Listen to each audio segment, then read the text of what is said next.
No Lesnar, no Cena, and that means no interest in Monday Night Raw. Welcome back, guys, to Fog Wrestling for your Monday Night Raw review. And the preview said that we weren't getting Cena, we weren't getting Lesnar, and it did not lie. Now, we did get CM Punk, we did get Roman Reigns. The only problem is they came right at the end of the show, so you had to sit and watch like 2.5 hours of Raw just to get two relevant people on the show. And when we did get them, what happened? Not a lot. CM Punk got a bit of a brawl and then got beat down. Roman Reigns came out, got a bit of offense in, and then ate about 500 tsunamis for that big fat piece of shit Bronson Reed. So all in all, you wait 2.5 hours to get CM Punk, to get Roman Reigns, and it ends in both of those guys just getting barred. So yeah, not used throughout the show, no promos, nothing interesting, just a late run-in and a title match, and it led to nothing, just a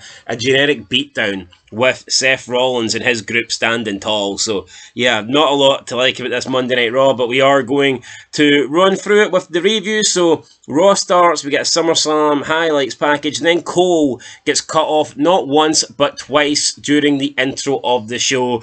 This is awful. The production, the timing, blame it on what you want. How many times do we hear Cole talking throughout the night and they just randomly cut him off? Well, it happened twice in the intro. I mean, literally twice within about the space of 45 seconds. So Cole says, after the SummerSlam highlights package, fresh off a historic, shocking two-night SummerSlam, then he gets cut off. Cole goes from talking about SummerSlam, he gets completely cut off. It then shows a couple of women entering the arena. I think it shows Becky Lynch entering, and then it shows, is it Naomi? One of those two, I don't really know. And then this drone effect takes us back through the arena, and Michael Cole then says, and you're looking at a live, jam-packed, and that's it, it got cut off again. So within the opening 2 minutes of the show being on, I mean less than that, but a minute of the show being on, Michael Cole has been in the middle of just talking, giving us an introduction to what's happening tonight, what happened at SummerSlam, and he gets cut off twice. And why? What's the reason for this? I've no idea, but I never used to hear shit like this back in the day.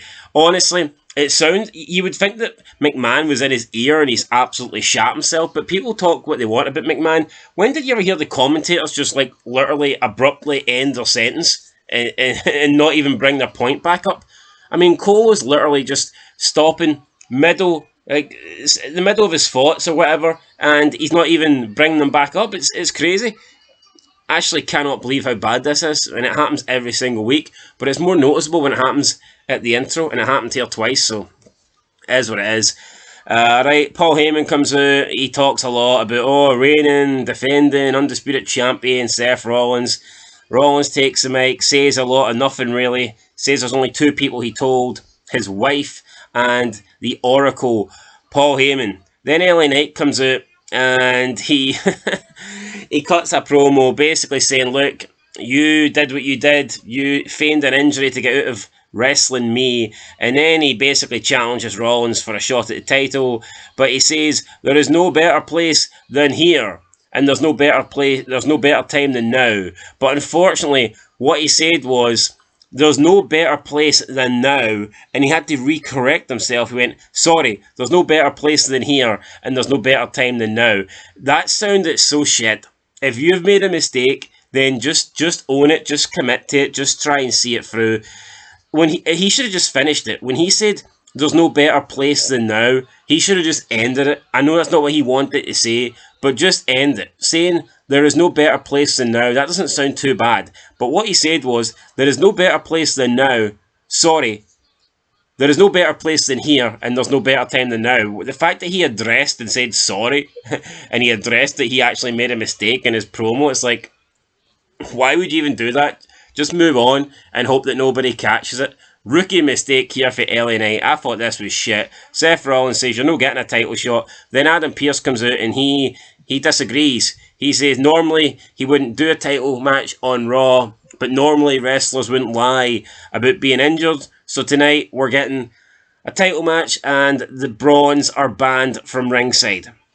So there you go. Title match tonight. Whoa, who cares? We then see the Wednesday cast at ringside, another shit show that I will not be watching on Netflix. What the fuck is Jenny Ortega done to herself, by the way? This woman used to be attractive, and now you look at her and she looks like an absolute alien, but I mean, whatever. What happened next? We had, Sheamus versus Rusev. This is the third match. Didn't want to see the first two. Don't want to see the third.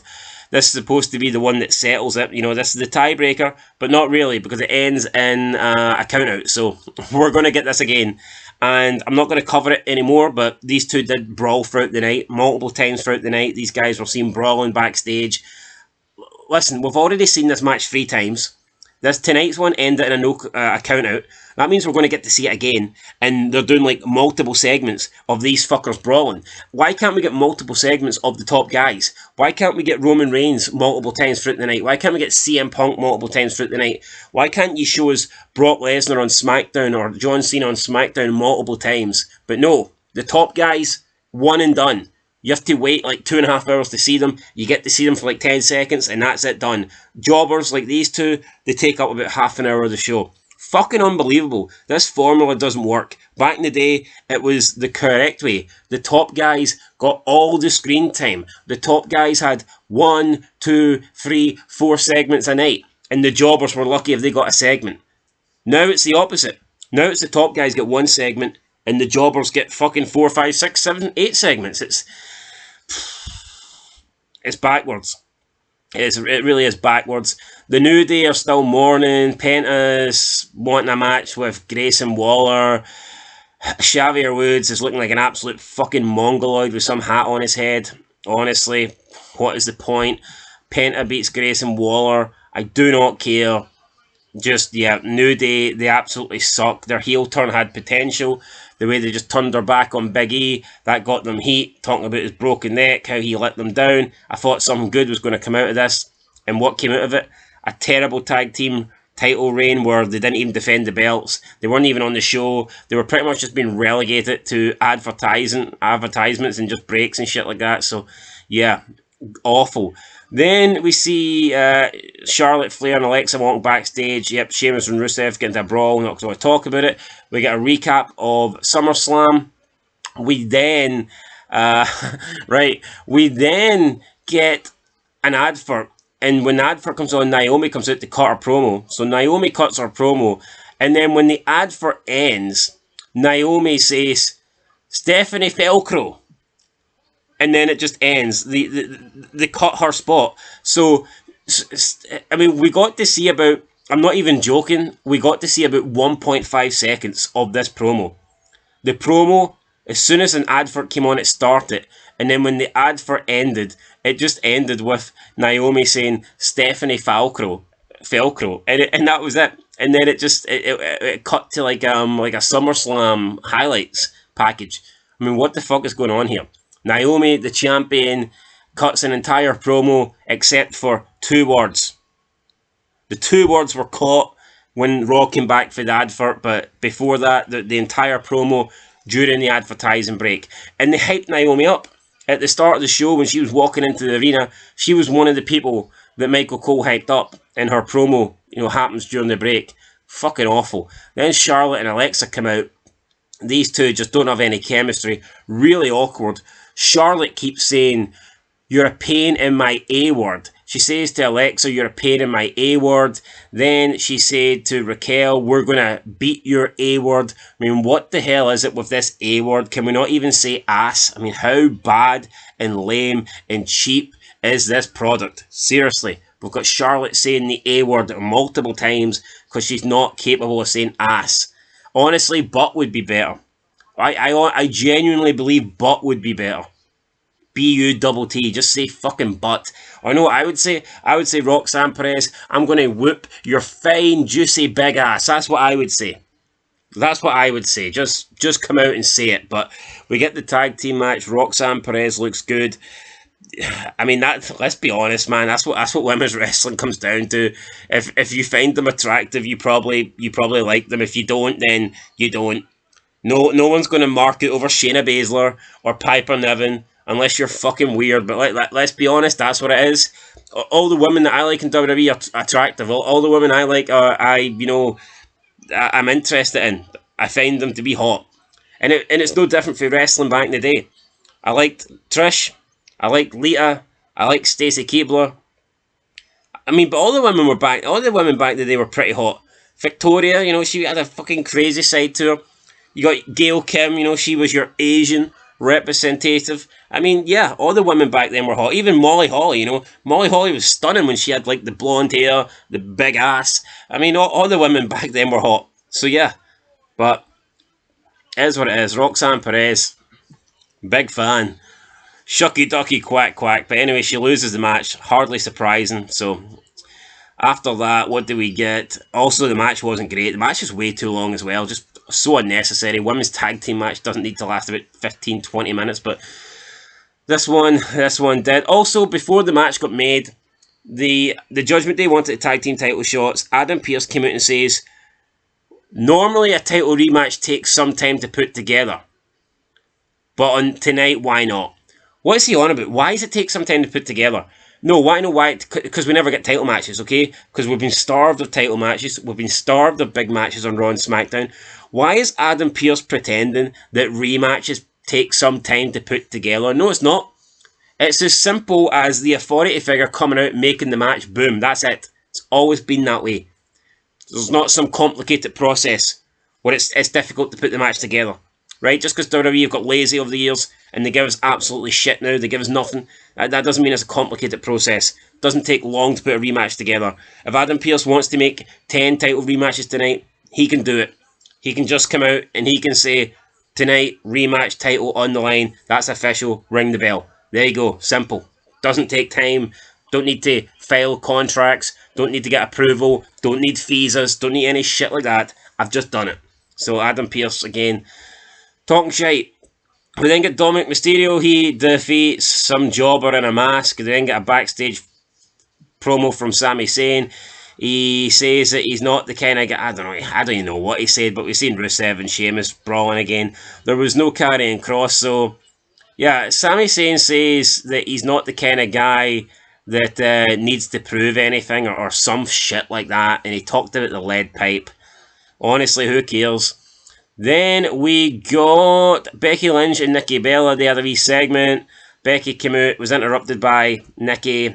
Nikki then tried talking trash, saying, oh, I respected you. When I left the women's division, I left it because it was in good hands. But now I can see that's not true. Then Becky says, look, I'm the star, not you. I was in Happy Gilmore. What happened to your part? Oh, you were cut. Becky then says that her and her hot husband are part of the power couple. Oh, wait. You used to be part of the power couple with you, and oh, what? You can't see him anymore. And she did the whole John Cena, you can't see me pose, which was pretty good, to be honest. And Nikki Bella had nothing to say. And that was effectively the end of the promo, because Nikki Bella then just asked for a title match. Yeah, Becky Lynch just kind of ruined her here. Fucking wrecked her. So there was nothing Nikki could do. And yeah, that was it. And then she says no to a title match and she just punches Nikki Bella. Nikki goes down. Then we see Becky Lynch go to the back and Natalya calls her out. Natalya's like, how dare you do that to Nikki? What do you mean how?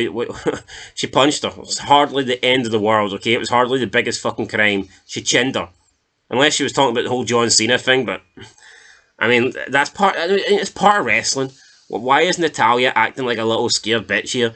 She then makes a challenge to Becky for next week. Becky accepts, but not Natalya. She's going to take on Maxine Dupree. So I don't know what's happening. Anyway, Natalya's too busy fighting in Bloodsport. And by the way, Bloodsport must be the dumbest shit of all time. They've actually got like this federation, and it's just wrestlers pretending to fight real fights. It's like NXT Underground, just a dumb concept. Fake fighters pretending to have real fights. I'm like, what the fuck? That's dumb. That's never been good.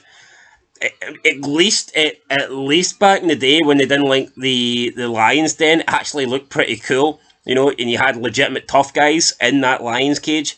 Whether it be Shamrock, Owen Hart, Blackman, you had tough guys in that.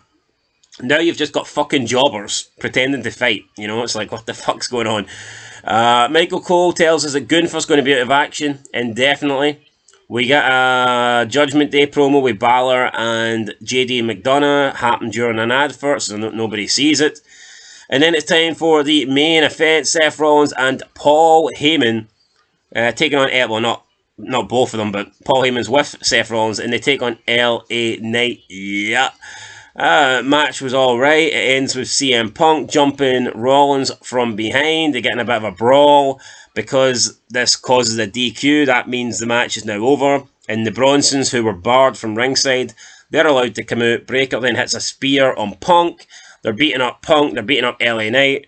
Roman Reigns comes back. His music plays. He takes out Reed. He takes out Breakker. He gets in the ring. Rollins is saying, I've always got a plan B. Come on. Rollins then runs out afraid. Then Breakker gets attacked, or Breakker attacks Reigns, and Reigns takes down both Bronson Reed and Breakker. Takes them like double-legged takedowns as if he's some sort of real fighter. And then he's beating up Bronson, and Rollins hits a stomp from behind. And then we get the big boy.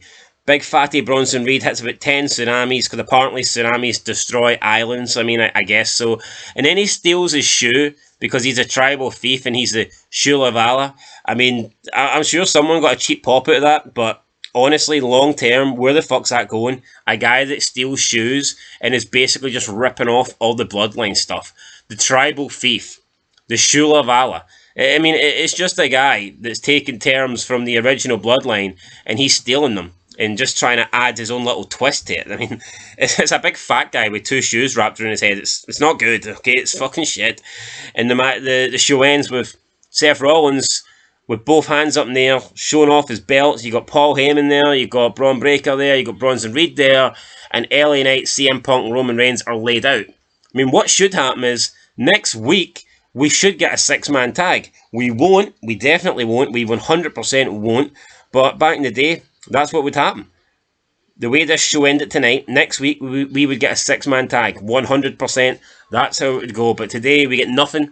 You very rarely get to see the actual stars, even though there's not a lot left. But you very rarely get to see anyone that matters even wrestle on a show. So we ain't going to get that shit. I mean, Roman Reigns can't even be bothered wrestling on most premium live events, so he's hardly going to fucking wrestle on Netflix or Raw or SmackDown, is he? Anyway, guys, I mean, that was it. What was the positives? Honestly, not a lot. Not a lot. I mean, the main event was okay, I guess. I mean, Becky kind of did burn Nikki Bella. Roxanne Perez's arse cheeks were on fire. But, and also we got this really bad promo backstage where Io Sky is talking with Asuka and Kairi Sane, and then Rhea asks to speak to her, and Rhea's upset that Io's asked for a one-on-one match against Naomi, but then Rhea says, no, I hope you win, because then we can run it back and I can finally beat you, and Io Sky pulls her back and goes, oh, Rhea, you never beat me, oh, me no speak English, you can beat me, Rhea. It's like, what the fuck, you know, my pretend English in a Japanese accent is definitely better than Io Sky's real English attempt. It's just a shite. Absolute shite. And I'm struggling to speak English here, guys, but you know what? In my defense, it's like 4:30 in the fucking morning. It's grim, honestly. Every time we review Raw or SmackDown, you're having to sit up to like 5 a.m. almost, and your eyes are like falling out your head. And for what? You know, to talk about this shit. It's not worth it. It's really not worth it. So, if you enjoyed this review, if you like this review, if you like our channel, if you appreciate this channel and these videos, you know, maybe think about dropping a channel membership, or maybe think about a super chat or something like that, guys. Help us out. We are going to start making exclusive videos for the membership, and we're actually going to do it this week, but it's going to have to be delayed until next week. But we're thinking about like almost like a secondary Raw and SmackDown review, where it's like a complete breakdown, where we rank the matches, maybe give it like the MVP of the night, the worst performer of the night, and instead of talking and reviewing things that happened, we're actually going to look into things that didn't happen and have a look into people that were left off the show and things like that. And I think that would be worthy of almost like a secondary review of the show, and I think that's something that would be interesting and worthy of being on the membership section of the page. So hopefully you think that sounds like a good idea. Might even add in power rankings as well on a weekly basis. Just ideas, just thoughts. If you guys have anything that you think you'd like to see on the membership side, then let us know. And if it sounds like a good idea, then we're more than happy to try it. But that's it for Raw, guys. I'm going to give this let me see. I'm going to give this Raw a 2 out of 10. It's a 2 out of 10 for me. I'll catch you guys in the next one. That's it. I mean, they gave us a title match. You can't really ask for much more. That's about as good as WWE gets these days. Till next time. Peace.